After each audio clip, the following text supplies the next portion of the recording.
Okay, let's dive right in. We're looking at a moment that, well, completely changed the game globally. It feels like science fiction, but it happened just weeks ago. We're talking a real before and after event, all set in motion by the arrival of the Zhakari. That's right. Our deep dive today is really about understanding the huge shifts that started back on July 16th, 2045. That was the day we got the first definite signal from extraterrestrials. And it wasn't just any signal, was it? No, not at all. That's what made it so extraordinary. It didn't come from, light years away. It originated right near Saturn's rings, our cosmic backyard. A clear message, structured, no doubt left we weren't alone. Wow. And just when the world was trying to process that, barely a month later, something else happened, something visible. Oh, yeah. Utterly breathtaking. People saw this colossal object, perfectly geometric, shimmering almost, hanging just outside the atmosphere. Not like an asteroid or anything natural. Definitely not. It was radiating this soft, kind of greenish glow, and was covered in these symbols, unlike anything anybody had ever seen. No earthly language, nothing. Just the sight of that must have been terrifying and awe-inspiring, I guess. Absolutely. It could have just paralyzed everyone. But then came the message, broadcast everywhere, from the Zhakari. Right. The message itself, what did it say again? It was quite direct.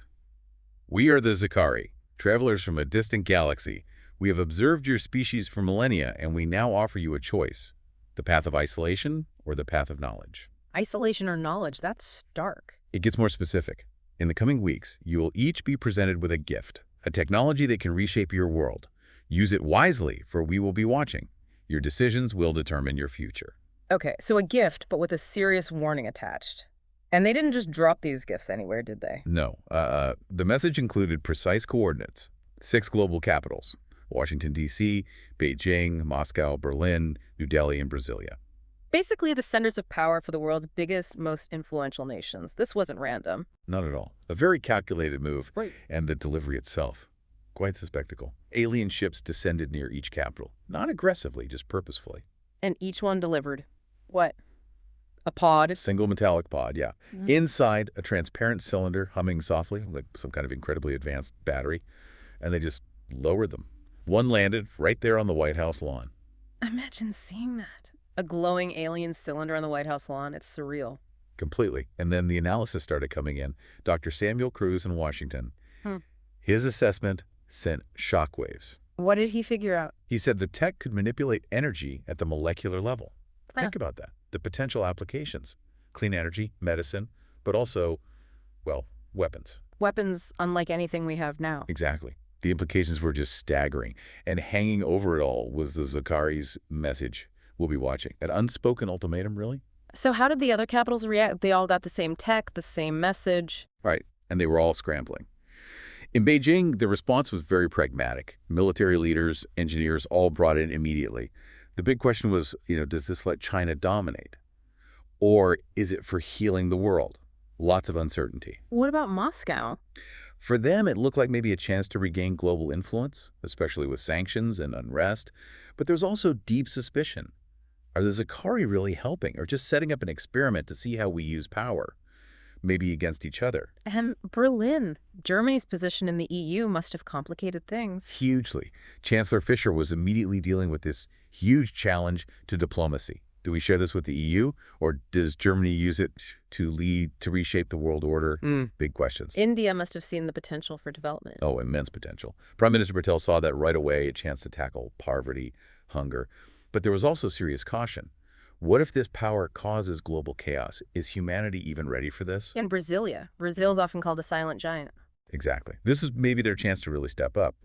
President Silva faced a choice.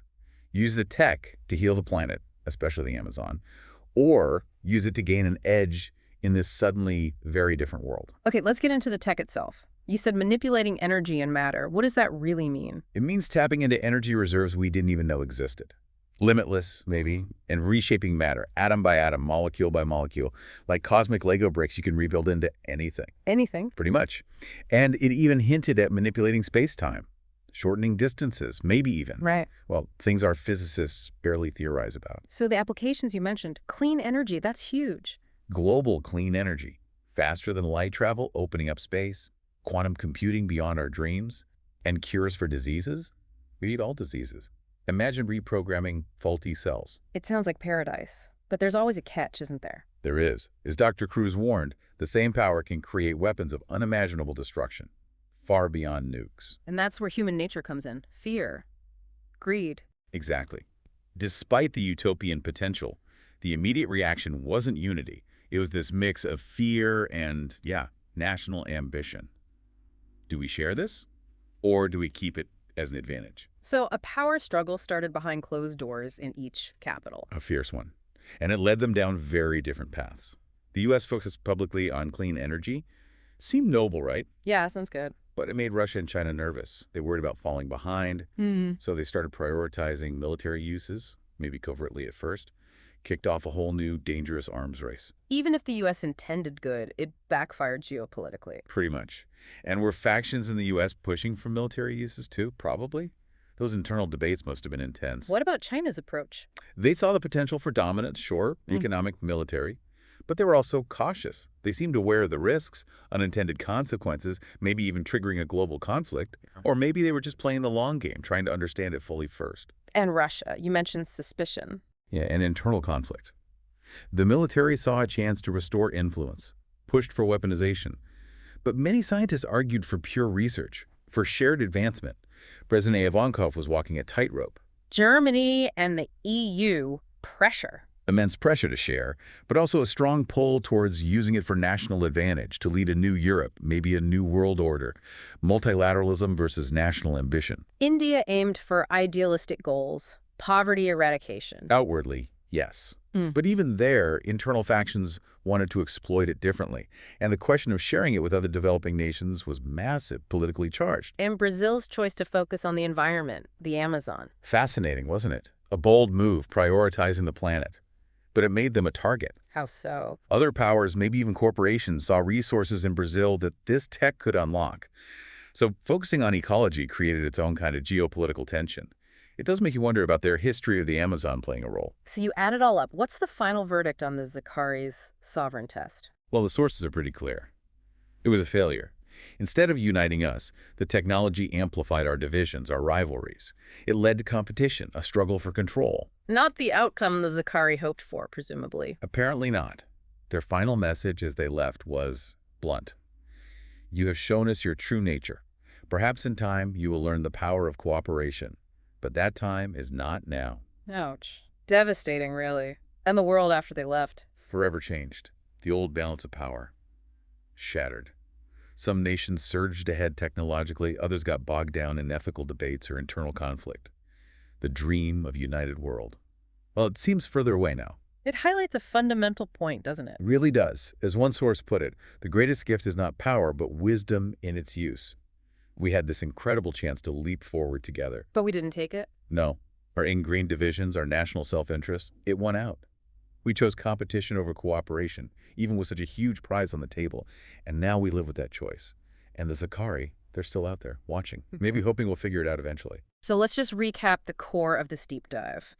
The Zhakari arrive, they give this incredible world-altering technology, the sovereign test, to 6 key nations. Yeah, and we've traced how each nation, with its own baggage and ambitions, reacted.